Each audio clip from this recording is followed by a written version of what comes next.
नमस्कार, जय हिंद। आप सभी का आज के इस वीडियो में स्वागत है। कैसे हैं आप सब लोग? आई होप, आशा करता हूं कि सब आप अच्छे ही होंगे। चलिए, आज के इस वीडियो में हम क्लास 4 की इंग्लिश रीडर जो बुक है उसका लेसन 4 सीखेंगे। और लेसन 4 का नाम है चीची द बेबी बर्ड। प्यारे बच्चों, आपको जो बच्चे क्लास 4 में पढ़ते हैं उनको अपनी इंग्लिश रीडर बुक ओपन करना है और लेसन 4 निकाल लेना है। एक पेंसिल साथ में रखें और एक कॉपी भी साथ में रखें। जहां ऐसा कुछ लगता है कि हमें इस चीज को नोट करना है तो आप उसको नोट डाउन कर सकते हैं। क्योंकि मैं बहुत स्लो बोलूंगा, आपके अकॉर्डिंग बोलूंगा, आपके बेस को ध्यान में रखते हुए अपनी स्पीड को यहाँ पर कंटिन्यू रखूंगा। तो आप इस प्रकार से अपनी बुक को ओपन कर लिए होंगे और इसी प्रकार का चित्र भी आपको अपनी बुक में दिखाई दे रहा होगा। एक छोटी सी अपील है मेरे द्वारा, यदि ये वीडियो आपको अच्छा लगता है तो उन बच्चों को वीडियो जरूर शेयर करिएगा जो क्लास 4 में पढ़ रहे हैं या फिर इस वीडियो की जिनको जरूरत है। इस वीडियो को लाइक जरूर करें यदि आपको ये वीडियो अच्छा लगता है। मेरे मेरा जो पढ़ाने का तरीका है वो भी अच्छा लगता है तो वीडियो को आप लाइक करना ना भूलें। दूसरी चीज, आप मेरा जो यूट्यूब चैनल है प्राइमरी डिजिटल स्टडी, आप यदि आपने उसको सब्सक्राइब नहीं किया है तो उसको सब्सक्राइब कर दीजिए। क्योंकि मेरे द्वारा जो भी नया वीडियो YouTube में अपलोड किया जाता है तो उसका नोटिफिकेशन आप तक पहुंच जाएगा। चलिए, ये छोटी सी अपील थी। अब हम वीडियो की शुरुआत करते हैं बिना देर किए हुए। हम पहले रीड करते हैं। रीड करने के बाद में इसके जो भी इसका मीनिंग है हिंदी में उसको हम समझते हैं। आपको एक बात ध्यान रख लीजिए, जो भी स्टोरी, चाहे वो इंग्लिश की बात हो चाहे वो हिंदी की बात हो, तो स्टोरी और जो कहानी लिखी होती है वो भूतकाल में लिखी होती है। मतलब वो चीजें बीत गई होती हैं, वही चीज यहाँ पर लिखी होती है पास्ट में। इंग्लिश में जो स्टोरी होती है वो पास्ट में, और आप जितनी भी कहानियां देखेंगे आप हिंदी में वो भूतकाल में होती हैं जो बीत गई होती है। चलिए आगे। लेसन 4 का नाम है चीची द बेबी बर्ड। अब यहाँ पर देखिए, द बेबी बर्ड मतलब बच्चा, और पक्षी, पक्षी का जो बच्चा है वो उसके बारे में ये स्टोरी है। चीची मतलब वॉइस, एक बच्चे की। आपने पक्षी वाला जो बच्चा देखा होगा, पक्षी देखा होगा, उसकी जो वॉइस है वो ची ची कर कर निकलती है। अब हम इसमें आगे बढ़ते हैं। चित्र भी आप देख रहे हैं। अब यहाँ की बात करते हैं, ये पेड़ है। अब यहाँ पर क्या हो रहा है उसको हम देखते हैं। यहाँ लिखा है चीची द बेबी बर्ड, क्या लिखा है, फेल ऑन द ग्राउंड। अब देखिए, आप यहाँ पर आप देखेंगे कि यहाँ पर जो वर्ब आ रही है, वर्ब जो आ रही है, जो क्रिया आ रही है ना, जो वर्ब मीन्स, देखिए आपको मैं थोड़ा सा यहाँ से डिटेल में पढ़ाते हुए आगे बढ़ता हूँ। हिंदी में जैसे हम कहते हैं क्रिया, है ना, जो शब्द हमें कुछ करने का बोध कराए वो क्रिया शब्द कहलाते हैं। और इसी को अंग्रेजी में कहते हैं वर्ब कहते हैं। क्या कहते हैं? वर्ब कहते हैं। अब देखिए, आपने देखा होगा क्रिया शब्द जैसे खाना, पीना, जाना, ना आता है हिंदी में, वही चीज अब यहाँ पर फेल वर्ड आया है। तो देखिए, यहाँ पर इस पार्ट में आपको इसी चीज को इंगित करने को कहा गया है कि आपको पास्ट जो टेंस है, जो भूतकाल है, उसका आपको थोड़ा सा यहाँ पर डिटेल में बताना है। देखिएगा, देखिए यहाँ पर फेल है। आपने देखा होगा वर्ब के जो फॉर्म होते हैं, मतलब उनके जो प्रकार होते हैं वो इंग्लिश में 4 होते हैं। ठीक है ना? वर्ब का फर्स्ट फॉर्म, वर्ब का सेकेंड फॉर्म, वर्ब का थर्ड फॉर्म और वर्ब का फोर्थ फॉर्म। हम यहाँ थोड़ा सा उदाहरण देख लेते हैं। अब देखिएगा, आपने देख सुना होगा कि फॉल मीन्स होता है गिरना। आपने सुना, आपने वाटरफॉल शब्द सुना होगा, है ना? तो वाटरफॉल मतलब वाटर का गिरना, वाटरफॉल कहलाता है। ये हो गया फर्स्ट फॉर्म हो गया। इसी का होता है फेल, जो यहाँ पर लिखा हुआ है। ये हो गया सेकेंड फॉर्म। और अगला होता है फॉलन। क्या होता है? फॉलन। इस प्रकार से ये हो गया थर्ड। अब देखिएगा, फोर्थ फॉर्म होता है फॉलिंग। क्या होता है? फॉलिंग। इस प्रकार से आप देखेंगे कि ये 4 फॉर्म होते हैं। क्या होते हैं? 4 फॉर्म होते हैं इंग्लिश में। और ये हो गया आपका फोर्थ फॉर्म। ये वर्ब के फॉर्म हुआ करते हैं। अब जो कहानियां हैं, जो चीज बीत गई है, तो आप देखोगे जितनी भी स्टोरी है वहां पर जो वर्ब यूज होगी वो होगी सेकेंड फॉर्म की। कौन सी? भूतकाल में जो भी चीज, जो सेंटेंस बोलना होता है वो हम ये वाला सेकेंड फॉर्म वाला वर्ब का जो वर्ड है उसको यूज करते हैं। तो आपको मैं यही बताना चाह रहा था। अब मैं आपको आगे क्लिक करते हुए आगे बढ़ूंगा। Chichi the baby bird fell on the ground. जो चीची करता हुआ जो पक्षी का जो बच्चा है वो ग्राउंड में गिर गया। अब देखिएगा, Raju and Mona found her, और राजू और मोना ने ढूंढ लिया। अब देखिए, दे पुट, देख क्या लिखा है, दे पुट मीन्स रखना। They put Chichi in a keg, keg means होता है पिंजरा, और उन्होंने पिंजरे में डाल दिया। इस प्रकार से हम चित्र देख रहे हैं। चित्र के अकॉर्डिंग में आप अनुमान लगा सकते हैं, ये पेड़ है, यहीं से जो पक्षी का जो बच्चा है, बर्ड्स में, बर्ड मतलब पक्षी, बेबी मतलब बच्चा, तो पक्षी का जो बच्चा है वो नीचे गिरता है या गिर गया, और Raju and Mona found her, और उसको राजू और मोना ने ढूंढ लिया। They put Chichi in a keg, put मतलब रखना, और वे काय में, पिंजरे में डाल दिए या डाल दिया, उन्होंने पिंजरे में डाल दिया। डालना या रखना, यहाँ पर इसके लिए पुट यूज किया गया है। आगे बढ़ते हैं हम इसमें। इस प्रकार से हम इस स्टोरी को चित्र के माध्यम से, पिक्चर के माध्यम से सीखते हुए, other birds came to free the baby birds. देखिए, कम मीन्स होता है आना, और ये जो स्टोरी है ये पूरी पास्ट में है, इसलिए यहाँ पर कम का जो सेकेंड फॉर्म है वो केम होता है। तो other birds came to free the baby birds, तो अदर दूसरे जो पक्षी हैं उसको वहां से आजाद करने के लिए आते हैं। देखिए यहाँ लिखा है ना, अदर बर्ड्स मतलब दूसरे पक्षी, came to free the baby birds, जो दूसरे पक्षी हैं उसको आजाद करने के लिए आते हैं, जैसा कि आपको चित्र में दिखाई दे रहा है। अब यहाँ पे देखिएगा, बट हाउ टू फ्री ची ची। अब देखिएगा, जो पक्षी हैं वो कहते हैं इसको कैसे फ्री करें, इस प्रकार से ये बर्ड्स है यहाँ पर कहते हैं। अब यहाँ पर देखिए, ये यहाँ पर आपको पक्षी दिख रहे हैं दूसरे वाले जो आए हैं, और यहाँ पर देखिए कुछ, यहाँ पर ये लकड़ी का कुछ टुकड़ा ले आए हैं इनने, डंडी सी, और देखिए यहाँ पर उड़ते हुए। तो यहाँ अब वो विचार करते हैं कि but how to free Chichi. जो चीची है, चीची किसको यहाँ पर बोला जा रहा है, जो बर्ड्स जो है वो बेबी को बोला जा रहा है चीची, कि इस चीची को कैसे फ्री करें, इसका मीनिंग यही होगा। अब हम इसमें आगे बढ़ते हैं। चित्रों की सहायता से बच्चों को कहानी बोलने में मदद करें और बच्चों को पास्ट टेंस का ज्ञान कराएं। हम इसको अभी बाद में सीखेंगे, और ये चीज इसमें इंक्लूड है, हम इसमें आपको पास्ट टेंस का ज्ञान कराएंगे। देखिए, पास्ट टेंस का मतलब होता है कि जैसे मैं अभी पढ़ा रहा हूं, और मैं बोलूं कि मैंने कल पढ़ाया था या मैंने कल पढ़ाया, तो ये जो वाक्य है मेरा पास्ट का हो गया। मतलब मैंने कल पढ़ाया मतलब वो बीत गया, और मैं अभी पढ़ा रहा हूं, ये वर्तमान में, हम आज की बात कर रहे हैं। तो हम जो पास्ट टेंस में, भूतकाल में जो चीज बीत गई होती है, जो चीज हम कर चुके होते हैं, कंप्लीट हो गया है, उसकी बात यदि हम करते हैं, बीते हुए कल की बात करते हैं, तो वहां पर पास्ट टेंस आता है। अब हम इसमें आगे बढ़ते हैं, इसमें अभी आगे और फोकस करेंगे। अभी हम यहाँ पर इस स्टोरी को समझते हैं, आगे बढ़ते हैं। देखिएगा, अब यहाँ पर आप देखिए कि ये जो बर्ड्स हैं, ये जो पक्षी हैं, अब उस पिंजरे को उस बच्चे सहित यहां से उड़ाकर ले जा रहे हैं। क्या लिखा है, दे फ्ल्यू। देखिएगा, फ्लाई मीन्स होता है उड़ना, अब फ्लाई का हो गया फ्ल्यू, और थर्ड होगा फ्लोन, और चौथा होगा फ्लाइंग।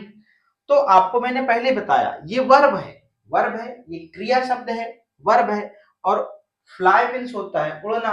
अब they flew away with the cage to रेटी द रेट, और वे पिंजरे को लेकर रेटी चूहे के पास गए, या रेटी चूहे के पास उड़ गए, इस प्रकार से आएगा। वे वे पिंजरे के साथ में, वे पिंजरे के साथ में रेटी चूहे के पास उड़ गए, इस प्रकार से इसका अर्थ होगा। अब यहां पर देखिए, यहां पर अब फाइनली इस रेटी चूहे, इसका नाम रेटी है, इस चूहे को रेटी चूहा बोला जा रहा है, और रेटी जो यहाँ पर इंग्लिश वर्ड यूज किया गया है इस चूहे के लिए किया गया है। तो रेटी द रेट, देखिए रेटी द रेट सेड, मतलब रेटी चूहे ने कहा लेट मी ट्राई, मुझे कोशिश करने दो। लेट मी ट्राई मीन्स क्या होगा, मुझे कोशिश करने दो, लेट मी ट्राई, इस प्रकार से ये चूहा कहता है। अब आगे देखते हैं। अब यहां पर क्या होता है, रेटी कट द केक ओपन, मतलब अब यहां पर रेटी जो चूहा था उसने इस केक मतलब पिंजरे को क्या कर दिया, कट कर दिया और ओपन कर दिया।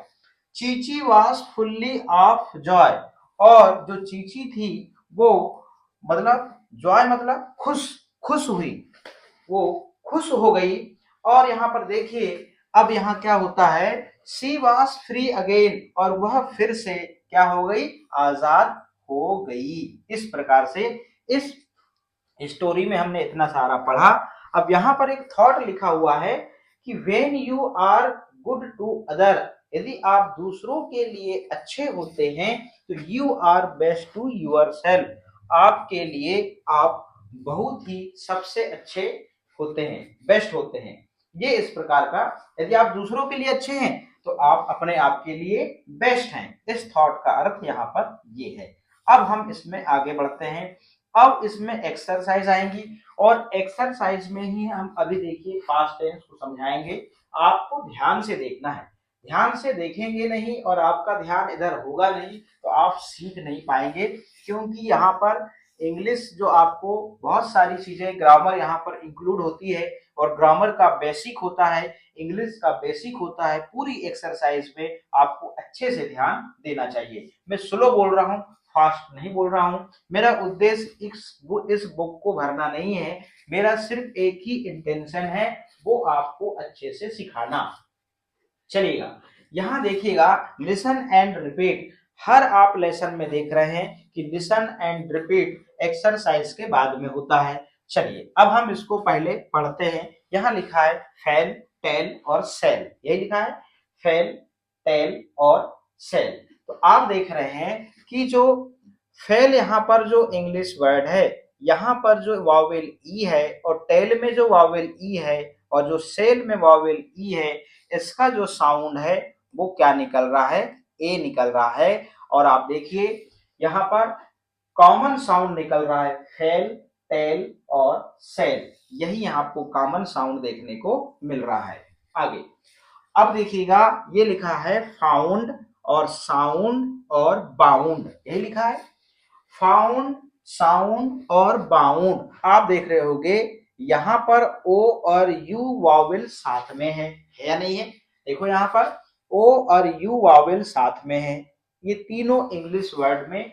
और यहाँ पर जो इनका जो साउंड निकल रहा है वो निकल रहा है आऊ, क्या निकल रहा है, आऊ। इस प्रकार से यहाँ पर तीनों का साउंड निकल रहा है, फाउंड, साउंड और बाउंड, इस प्रकार से। अब आगे चलते हैं। यहां देखिएगा केक, रेज और सेज, है ना, केक, रेग और सेग, ये तीनों का उच्चारण हुआ, तीनों शब्द हैं केक, रेग और सेग। तो यहाँ पर जो वावेल ए है तो इनका जो साउंड है यहाँ पर ए निकल रहा है, और अंत में जो वावेल ई है ये तीनों, ये क्या है, ये साइलेंट है, क्या है, ये साइलेंट है, साइलेंट है, ये साइलेंट है तीनों। और यहाँ पर जो वावेल ये वाले तीन हैं, इनका जो साउंड है वो ए निकल रहा है, केक, रेग और सेग। अब देखिए यहाँ पर अंत में तीन है, ट्राई, देखिएगा, ट्राई, फ्राई और ड्राई। अब यहाँ पर देखिए, यहाँ तो भैया वावेल तो है ही नहीं, बिना वावेल के कोई इंग्लिश वर्ड तो बन ही नहीं सकता। जैसे हिंदी में स्वर और व्यंजन को मिलाकर कोई भी शब्द बनता है, तो यहाँ पर भी वही नियम होना चाहिए कि भैया यहाँ पे भी स्वर मतलब वावेल और कॉन्सोनेंट लेटर को मिलाकर आपको इंग्लिश का वर्ड बनाना चाहिए था, यदि आप इसमें इंग्लिश में कोई भी वर्ड बना रहे हैं। मगर यहाँ पर देखिए, अब यहाँ पर वावेल क्या आया, वाई आया। अब इसको वावेल वाई मैं इसलिए बोल रहा हूं क्योंकि यहाँ पर इसका उच्चारण जो है वो आई निकल रहा है, क्या निकल रहा है, आई निकल रहा है। देखिएगा अभी ये निकल रहा है आई, वावेल है नहीं मगर ये वावेल का काम कर रहा है यहाँ पर, है ना, वो कॉन्सोनेंट वाई जो है यहाँ पर वावेल का काम कर रहा है। ट्राई, फ्राई और ड्राई। ये हमारे लिए थोड़ी सी सीखने वाली चीजें हैं, क्योंकि ऐसे शब्द आते हैं ये रूल्स से हटके होते हैं और इंग्लिश में इन सब चीजों को एक्सेप्ट करना पड़ता है और एक्सेप्ट करने के बाद ही हमको रीडिंग के कॉन्सेप्ट में आगे बढ़ना होता है। अब हम चलते हैं यहाँ पर लिसन एंड रिपीट में, ये सब चीजें हमने सीखा बहुत अच्छे से। अब हम चलते हैं वर्ड पावर में। ध्यान दीजिएगा, मैं बहुत स्लो बोल रहा हूँ और आपको ध्यान देना पड़ेगा। ध्यान नहीं देंगे तो बहुत सारी चीजें आपसे स्किप हो जाएंगी और जब स्किप हो जाएंगी तो आपने सुना होगा कि जिन बच्चों का क्लास में मन नहीं लगता, इसका मतलब यही होता है कि उनका बेसिक बहुत कमजोर हो जाता है। और यही कारण होता है कि जब टीचर आपकी कक्षा में क्लास में पढ़ा रहा होता है या मैं पढ़ा रहा हूँ, ऑनलाइन पढ़ा रहा हूँ, तो आप वहां ध्यान से नहीं देख रहे होते हैं। बस आपको ये भर पता होता है कि बोले सर यहाँ दो दो वाला जो दूसरा जो सेंटेंस है यहाँ क्या लिखने वाले हैं, बस देखिए और लिख लिए। आप ये नहीं देखते कि सर ने यहाँ लिखा कैसे, तो आपको ये चीज देखना है। अभी अभी हमने यहाँ पर फाउंड, साउंड और बाउंड शब्द पढ़ा था। वर्ड पावर में क्या लिखा है, अब यहाँ पर देखिएगा, अब यहाँ लिखा है रीअरेंज करना है आपको, the letter to make a word. अपने को फिर से इसको अरेंज करके लिखना है, रीअरेंज करके लिखना है। अब देखिएगा यहाँ पर लिखा है, ये स्पेलिंग जो है वो किसी शब्द की है, मगर यहाँ पर स्पेलिंग क्या है, इधर उधर है। तो आपने इतने स्पेलिंग अभी अभी यहाँ पर हमने देखा था, तो यहाँ पर ये कोई शब्द देखा था ग्राउंड, और आपके अभी स्टोरी में आया ही था ग्राउंड। वो ग्राउंड की जो स्पेलिंग है वो यहाँ पर क्या है, यहाँ पर क्या है, अरेंज कर कर लिखी नहीं हुई है, आपको रीअरेंज कर कर यहाँ पर लिखना है। और यहाँ पर एग्जाम्पल भी दिया हुआ है, ग्राउंड लिख के बताया है इस प्रकार से। अब देखिए यहाँ पर एफ आ रहा है, यू एन और ओ और D, D O N U F. तो अब बताइए यहाँ पर क्या होगा, ऐसा कोई शब्द जिसमें ये वाली स्पेलिंग आई थी आपकी स्टोरी में, याद करिए आपने देखा होगा फाउंड आया था। क्या आया था, फाउंड शब्द आया था, यू एन और डी, ये फाउंड आप लिख देंगे। अब देखिए यहाँ पर ये जो शब्द है ये है देयर है, ये इसकी जो स्पेलिंग है इधर उधर मिसिंग है, तो आप यहाँ पर लिखेंगे देयर। क्या लिखेंगे, इस प्रकार से आप इसको कंप्लीट कर लेंगे। फिर है देखिए ये अदर की स्पेलिंग लिखी हुई है, आप यही शब्द को अपनी स्टोरी में ढूंढेंगे तो मिल जाएगा, O T H E R, other. अब देखिएगा ये जॉय की स्पेलिंग है इधर उधर मिसिंग है, तो हम यहाँ लिखेंगे जे ओ वाई, और यहाँ पर पहला लेटर भी लिखा हुआ है। आप उस लेटर से स्टोरी में जो भी वर्ड आए थे आप उसको अपना सेंस लगा के लिख सकते हैं या फिर आप ढूंढ भी सकते हैं। फिर देखिए एफ से फ्लाई शब्द आपने सुना होगा, फ्लाई, और उसके बाद में देखिए फ्री, ये क्या लिखा है, फ्री, और यहाँ पर लिख देंगे आर डबल ई। इस प्रकार से आपको ये वाला रीअरेंज वाले आपको जो वर्ड्स हैं उसको कंप्लीट करने हैं। अब हम इसके आगे चलते हैं। अब देखिए कंपैरिजन में यहाँ पर देखिएगा, यहाँ क्वेश्चन आंसर है, circle the correct answer, who fell on the ground, जो ग्राउंड में कौन गिरा था, है ना, हु मतलब कौन, ये क्वेश्चन वर्ड है। क्वेश्चन वर्ड आपको ध्यान रखना चाहिए, क्वेश्चन वर्ड है, इनको साइड वर्ड भी कहते हैं। तो देखिएगा who fell on the ground, और ग्राउंड में कौन गिरा था, चींची या रेटी, चूहा गिरा था या पक्षी गिरा था, पक्षी का बच्चा, इस प्रकार से। और यहाँ पर ये पहले ही बताया गया है कि इस प्रकार से आपको सर्कल करना है। आगे हु फाउंड चीची, तो चीची को किसने ढूंढा, तो अब हम इसमें ऑप्शन देखते हैं कौन कौन से ऑप्शन है। राजू फ्रेंड, क्या राजू के फ्रेंड ने ढूंढा या फिर राजू एंड मोना ने ढूंढा, तो आपको पता होना चाहिए कि जो किसने ढूंढा था, राजू एंड मोना ने इसको ढूंढा था। इस प्रकार से आप सर्कल कर देंगे। Who came to free the baby birds, अब देखिएगा who came to free the baby birds, अब जो पक्षी को जो है वो कौन आजाद करने आए थे, कौन फ्री करने आए थे, तो राजू एंड मोना आए थे क्या अदर बर्ड्स आए थे, तो आपने देखा था अदर बर्ड्स उसको फ्री करने आए थे, दूसरे पक्षी। इस प्रकार से आपको सर्कल कर देना है।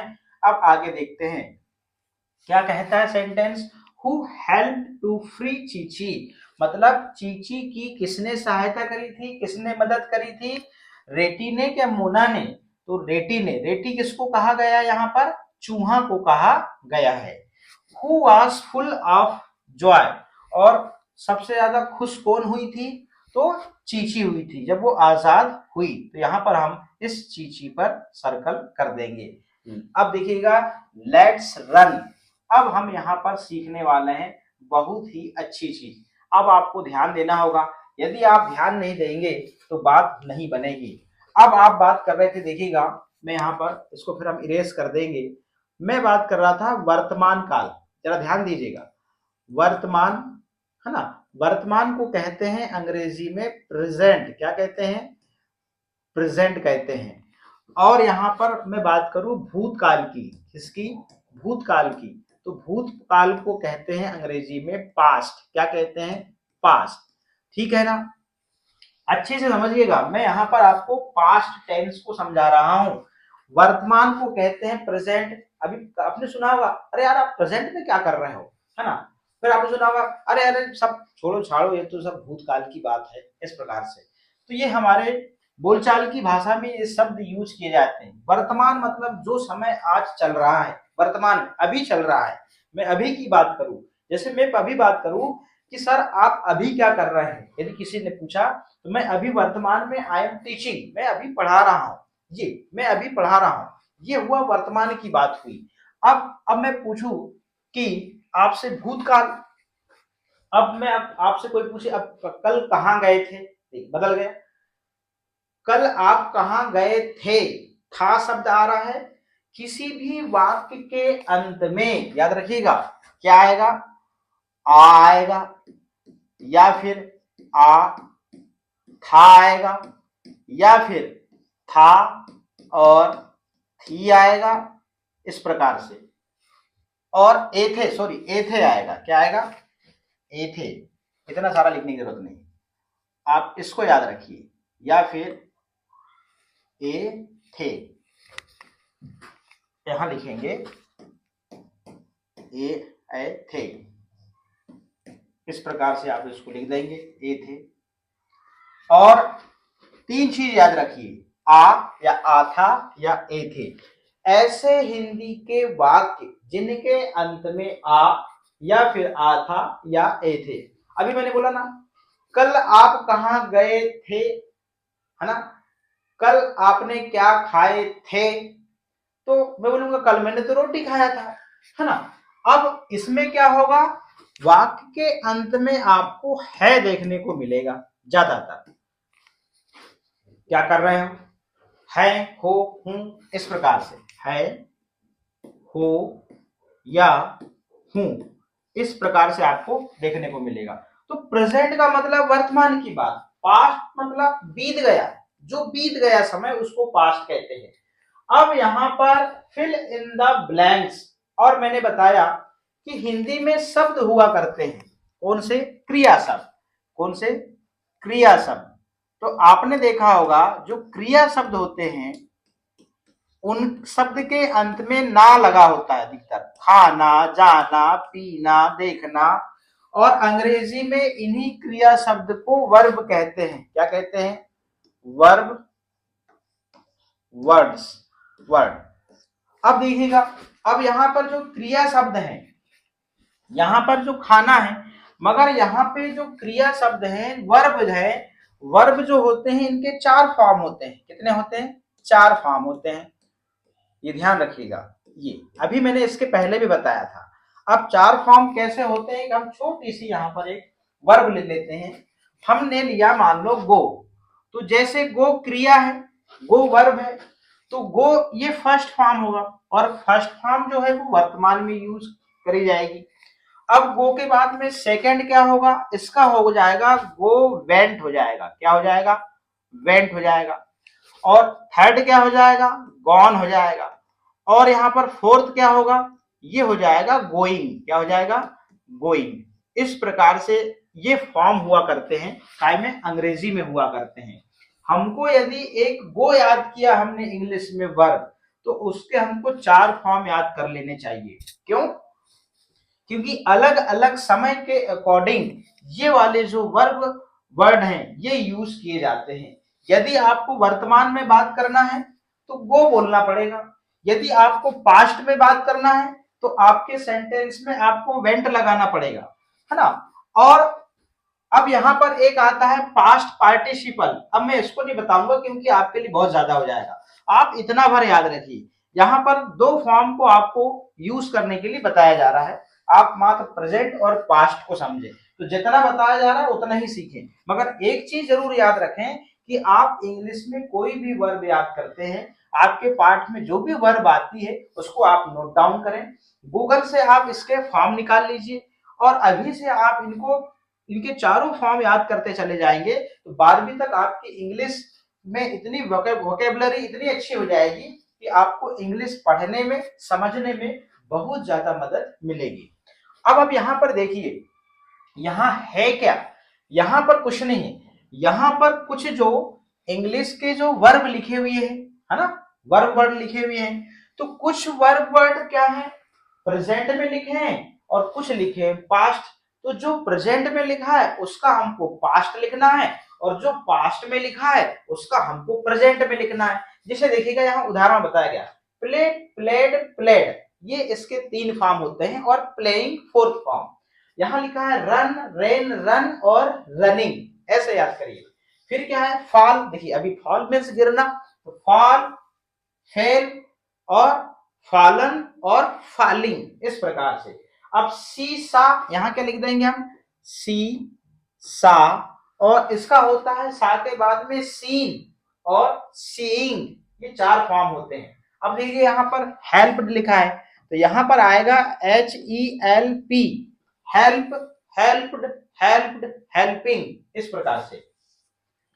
अब देखिएगा टेक, टेक मतलब लेना। अब इसका पास्ट क्या होगा, टेक का पास्ट होगा टुक, क्या होगा, टुक। अब देखिएगा सट का क्या होगा, ईडी लग जाता है इसमें, सट, SHUT और ईडी, 3rd फॉर्म लग जाएगा, 2nd फॉर्म में ईडी लगता है। अब काल का, काल्ड लिखा हुआ है वहां पे पास्ट, अब इसको हमको प्रेजेंट लिखना है तो यहां हो जाएगा काल, ये ध्यान रखना है आपको। फिर देखिए कम लिखा है, यहाँ केम लिखा है, पास्ट लिखा है, यहाँ पर प्रेजेंट लिखना है तो हम लिखेंगे यहाँ पर कम लिखेंगे, ये हमको ध्यान रखना है। अब यहाँ कट लिखा है तो कट, कट, कट, इसके सेम होते हैं तीनों फॉर्म, और चौथा कटिंग होगा। अब देखिए वॉक, वॉकड हो जाएगा, क्या हो जाएगा, वॉकड, इस प्रकार से ये वॉकड। अब देखिएगा ब्रश, ब्रश्ड, यहाँ पर ईडी लग जाएगा, इसका पास्ट फॉर्म होगा वो होगा ब्रश्ड, ई और डी लग जाएगा। प्ले, प्लेड, प्लेड, ईडी लगेगा इसमें, प्ले मीन्स खेलना, यहाँ ईडी। कुछ जो वर्ब होती हैं इंग्लिश में उसमें ईडी ही लग जाता है, जैसे शट में ईडी लग गया, प्ले में ईडी लग गया, ब्रश में ईडी लग गया। अब देखिए यहाँ पर हेव का, हेव, हेव ये प्रेजेंट है, इसका पास्ट हेड है। अब देखिएगा वेक, ओक होता है, वेक का क्या होगा, ओक होगा, और इसका 3rd ओकन होता है और वॉकिंग होता है। अब देखिएगा ये रोट लिखा है, मतलब राइट इसका प्रेजेंट होगा, ये रोट पास्ट लिखा है तो हम यहाँ पर लिख देंगे राइट, लिख देंगे, क्या लिख देंगे, राइट।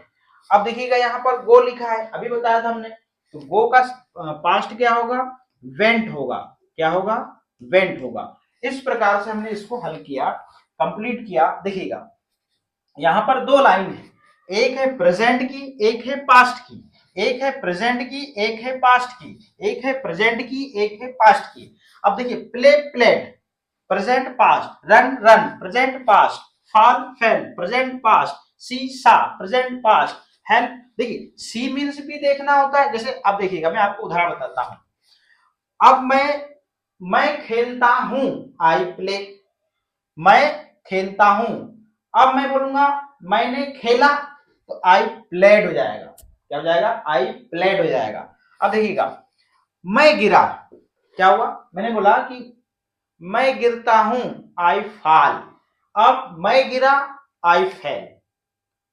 अब देखो मैं छत से गिरता हूं, तो I fall on the roof, अब यहां पर हो जाएगा आई फेल ऑन द रूफ, इस प्रकार से होगा। देखिए मैं आता हूं या मैं आता हूं, ये प्रेजेंट की बात कर रहा है।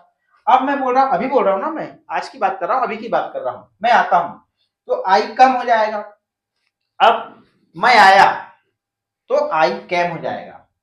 मैं आया आई कैम, इस प्रकार से इनका अर्थ है। आपको थोड़ा सा देर लगेगी मगर आप इनको याद जरूर करें। आपको मेरी यही सलाह है। यहाँ पर वर्तमान मतलब प्रेजेंट, भूतकाल मतलब पास्ट, और जिस प्रकार से क्रिया शब्द होते हैं अंग्रेजी में वर्ब वर्ड होते हैं, और अंग्रेजी में वर्ब वर्ड के 4 फॉर्म होते हैं, first form, second form, third form, fourth form. First form को प्रेजेंट कहते हैं, सेकंड को पास्ट कहते हैं, और थर्ड को पास्ट पार्टिसिपल कहते हैं, और आप देखिएगा, और ये फोर्थ को प्रेजेंट कंटिन्यूअस कहते हैं। इस प्रकार से यहाँ से टेंस जो है वो जन्म लेता है। अब हम इसमें आगे बढ़ते हैं। ये हमने इसको बहुत अच्छे से समझाया, अब हम इसमें आगे बढ़ रहे हैं। आपको थोड़ा ध्यान से देखना है, इस वीडियो को कम से कम आप 4 बार देखेंगे तब आपको समझ में आएगा, एक बार में समझ में नहीं आएगा। क्योंकि यदि इसके पहले आपका बेसिक कमजोर है तो निश्चित रूप से आपको थोड़ा सा कठिनाइयों का सामना करना पड़ सकता है। मगर मैं यहाँ पर आपकी बेसिक को ध्यान में रखते हुए स्लो पढ़ा रहा हूँ और धीरे धीरे पढ़ा रहा हूँ। यहाँ एक सेंटेंस है, देखिएगा, I woke up at 6 o'clock yesterday, मतलब अब यहाँ पर सेकेंड फॉर्म यूज किया गया है ना।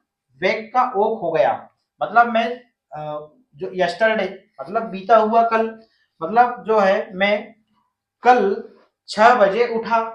अब देखिएगा आई और यहाँ पर ब्लैंक से माई टीथ, अब ब्रश आएगा यहाँ पे, स्वाभाविक सी बात है, आई ब्रश माई टीथ, मैं ब्रश करता हूं, है ना, मेरे या मैं अपने दांतों को ब्रश करता हूं। इस प्रकार से हम यहाँ ब्रश लिख देंगे, BRUSH, इस प्रकार से कंप्लीट कर देंगे। अब देखिए यहाँ माई मदर, फिर यहाँ ब्लैंक है मी ब्रेकफास्ट।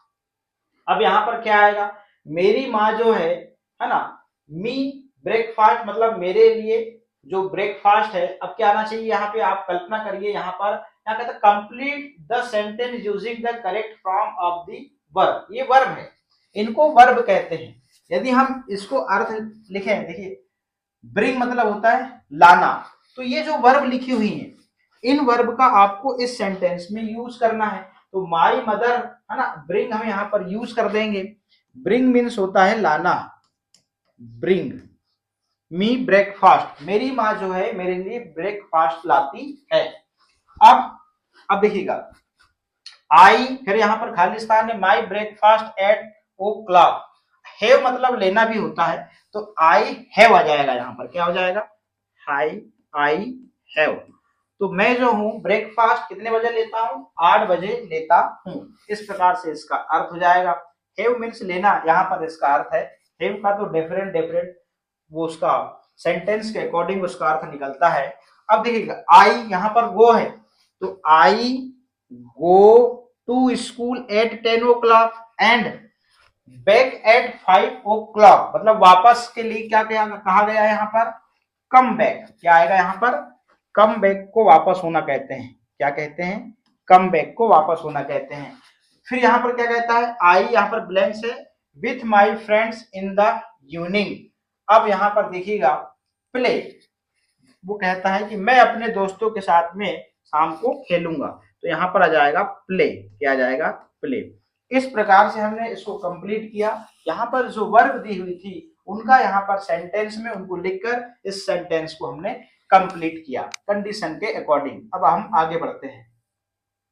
यहाँ कहता है let's write this year I, यहाँ देखिएगा, celebrated my birthday on 29 October with my grandparents. We went to their house in Agra. My grandfather gave me a beautiful watch, a pair of क्या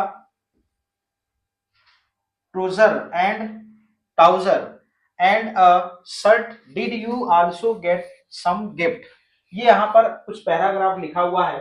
यहाँ कहता है कि रीराइट यूजिंग पंक्चुएशन मार्क जो है यहाँ पर दिए हुए हैं कैपिटल लेटर्स, तो यहाँ पर आपको क्या करना है कि ये जो पंक्चुएशन मार्क है, यहाँ पर जो विराम चिन्ह है या जो भी चिन्ह दिए हुए हैं, इनका यूज करके आपको इस पैराग्राफ को क्या करना है, सही करना है। तो यहाँ पर आप देखेंगे कि यहाँ पर क्या क्या अंतर आया है। आपको फुल स्टॉप का यूज करना है, कामा का यूज करना है, क्वेश्चन मार्क का यूज करना है, और आपको जहां स्मॉल लेटर है वहां पर आपको कैपिटल लेटर लगाना है। सेम स्टोरी लिखी हुई है।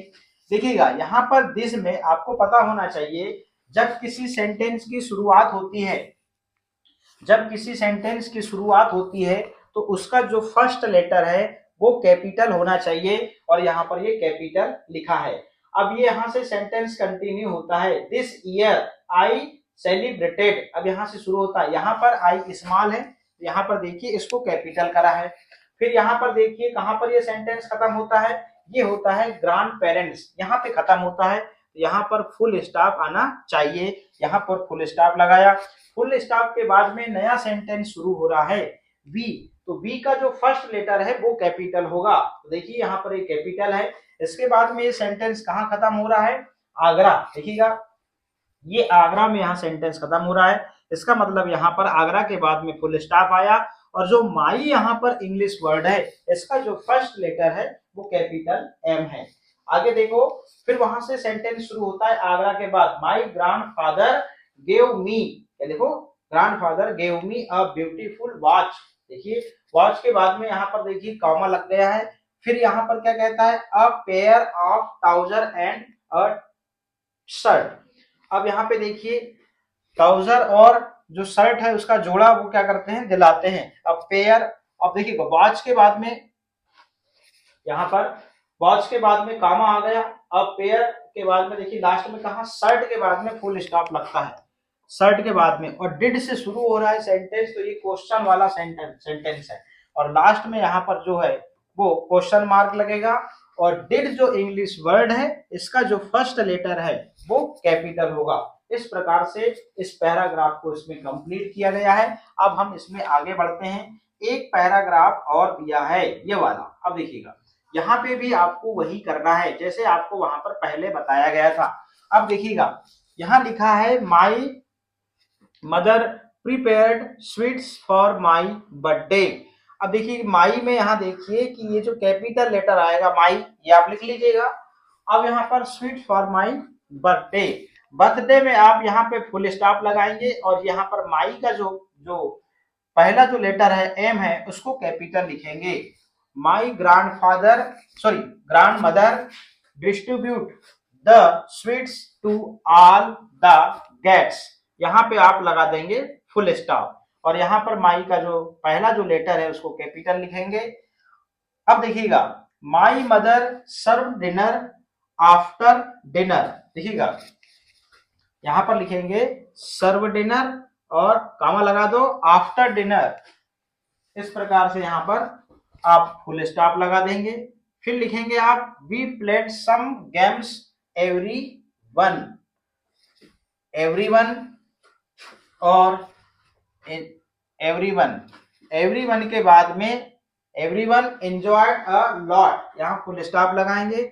और डिड में देखिए यहाँ पर ये जो पहला वाला इसका लेटर है वो कैपिटल हो जाएगा, और लास्ट में यहाँ पर क्वेश्चन मार्क आ जाएगा, और आपको पुनः यहाँ पर लिखना है। थोड़ी सी मेहनत आप भी करिए। इसको कंप्लीट करने के बाद में आपके पास में एक चित्र दिया हुआ है, देखो ये चित्र दिया है। आपको यहाँ क्या क्या करना है वो जरा समझ लीजिए, मैं बता देता हूँ।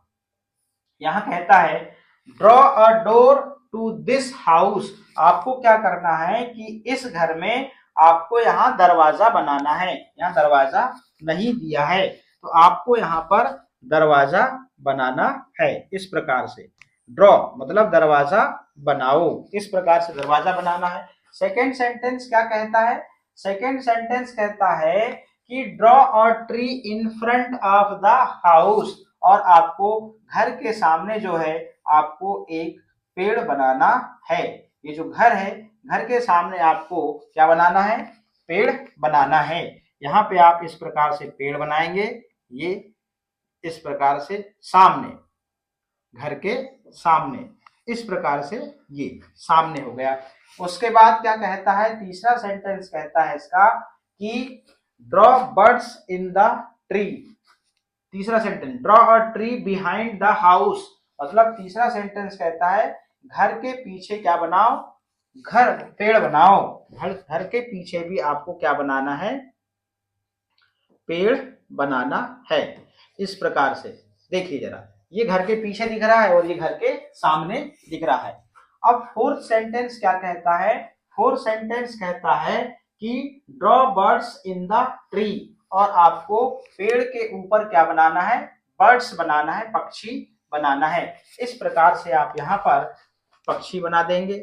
आप अच्छे से बनाइएगा, इस प्रकार से ये आप ऐसे बना देंगे। फिर आपका अगला जो सेंटेंस है वो क्या कहता है, किस चीज के लिए, draw colours above the tree, और आपको ट्री में कलर करना है। Draw a rainbow across the sky, और बादल में आपको क्या बनाना है, इंद्रधनुष बनाना है। और नेम द पिक्चर, और पिक्चर का नाम लिखना है। Colour the picture you have drawn, और आपको इस पिक्चर में क्या करना है, कलर करना है। इस प्रकार से आप इसको कंप्लीट करेंगे। ये आपकी ड्राइंग है। आज के इस वीडियो में इतना ही, फिर मिलेंगे हम लेसन 5 के साथ में। बहुत बहुत धन्यवाद।